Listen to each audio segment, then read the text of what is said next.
जय गौ माता, जय ठाकुर जी, धनराज प्राकृतिक फार्म, नारायण भाई वसरा, गुजरात, राजकोट, उपलेटा। चलो आज मैं दिखाता हूँ सूर्य प्रकाश की अहमियत क्या है और फसल में सूर्य प्रकाश आने के लिए एकदम से गीच अवस्था में नहीं बुआई करनी चाहिए, उसके बीच में स्पेस रखना चाहिए। चलो मैं दिखाना चाहता हूँ एग्जाम्पल के तौर पर जो बड़े बड़े पेड़ है उसमें कैसे फसल लगी है और क्या अंतर है, सभी एक ही प्रकार की है। चलो को ये दिखा रहा हूँ नीम का पेड़। आप नीम के पेड़ में आप देख सकते हैं नीम के छोटे छोटे बीज कैसे लगे हुए। तो हमारा कहने का तात्पर्य सिर्फ और सिर्फ ये है, इस साइड सूर्य प्रकाश आ रहा है, उसकी वजह से कंप्लीट लगा हुआ है।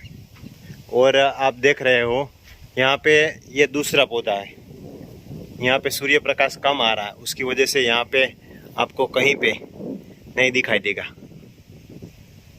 अच्छा, तो हम दूसरे पेड़ को दिखाना चाहते हूँ।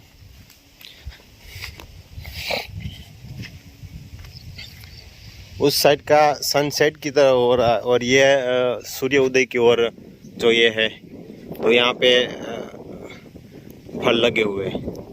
यहाँ से मॉर्निंग टाइम है और उस तरफ से शाम का समय होता है उस साइड पे। यहाँ पे फल लगे हुए हैं और ये जो नीम का पेड़ है इनकी चारों ओर लगा, क्योंकि इनमें सूर्य प्रकाश सिर्फ यहाँ से लेके घूम के वहाँ तक आता है और इस साइड ही नहीं आता। तो इस साइड आप देखेंगे तो फल नहीं है, कम फल है। और बाकी की ओर आप देखेंगे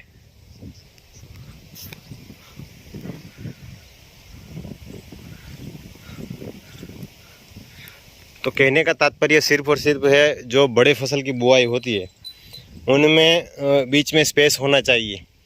और एकदम से बगल बगल में लगा देंगे तो वो एकदम से शायद नहीं होगा, और जहाँ पे सूर्य प्रकाश होगा वहाँ पे हमारे जो फसल है वो आएगी। और चलो एक दूसरी बात मैं करता हूँ। मीडिया के माध्यम से मुझे कटिंग मिला और उनमें प्राकृतिक किसानी करने वालों के जो आंकड़े चौंकाने वाले मैं वो अभी रखने वाला हूँ इसमें, और वो गुजराती में है। और आप गुजराती जानते हो तो कोई बात नहीं, हिंदी मैं आपको बताने का प्रयत्न करूँगा। क्योंकि जिस ज़िले के बारे में बताया जा रहा है कि वहाँ पे इतने किसानों ने इतने एकड़ में प्राकृतिक किसानी करना शुरू कर दी और इतने लाखों करोड़ों की उनको सहाय दी, तो मैं स्पष्ट रूप से कहना चाहता हूँ कि शायद नहीं होगा इतने लोग किसानी कर रहे होंगे वहाँ पे। और जो आंकड़े दिखाए जा रहे हैं वो एक तरह से चापलूसी करने के लिए दिखाए जा रहे हैं। और किसानों को, जो प्राकृतिक किसानों को जो अपने दिल से कर रहे हैं, उनको बर्बाद करने का ये एक तरीका है।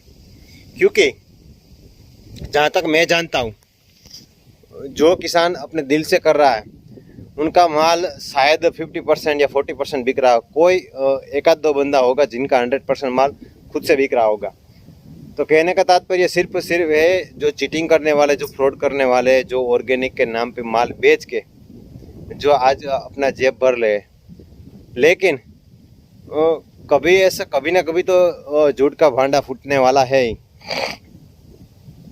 तो उस हिसाब से जो प्राकृतिक किसानी कर रहे हैं सही मायनों में, उनको तो वो जो गवर्नमेंट जो सहायता कर रही है कुछ नहीं मिला, क्योंकि वहाँ तक पहुँचने ही नहीं देते।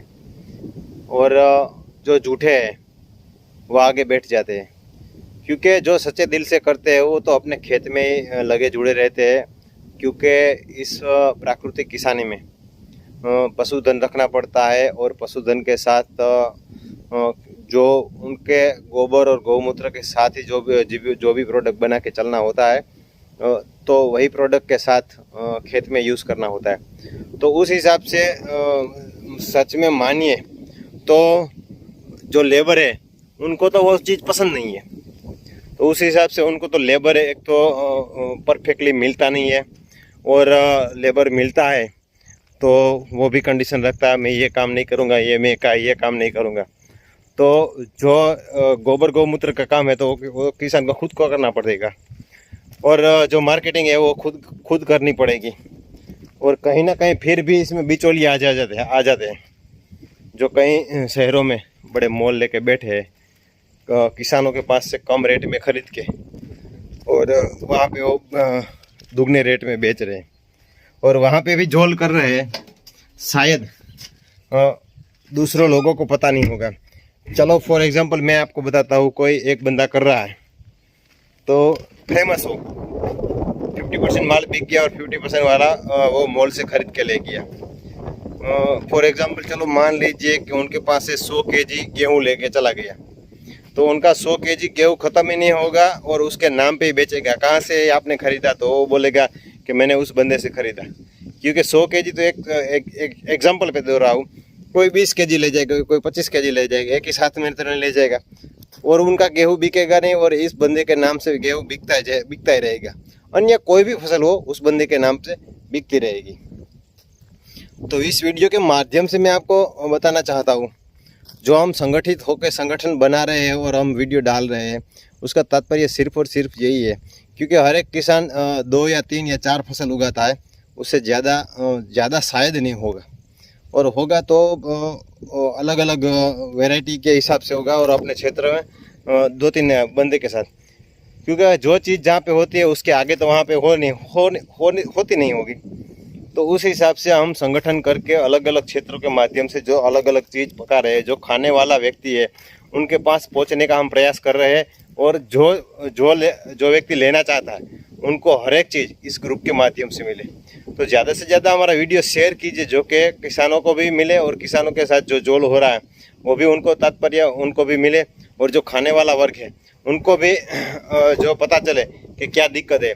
क्योंकि आगे जागरूकता नहीं होगी तो जो खाने वाला का वर्ग है, जो अपने हिसाब से जो बड़े बड़े पैसे दे के जो माल खरीद रहा है दुगने तिगने रेट में, लेकिन वो सच में है या नहीं है। क्योंकि हम ग्रुप के माध्यम से करेंगे तो हमारे कस्टमर को उनके साथ फ्रॉड ना हो, उनकी प्रायोरिटी हमारी रहेगी, और हम उनको विश्वास दिलाते हैं कि हमारे जो साथ कस्टमर है उनके जो निष्पक्षता से खराई करने का जो कार्य है वो हमारा रहेगा। तो उस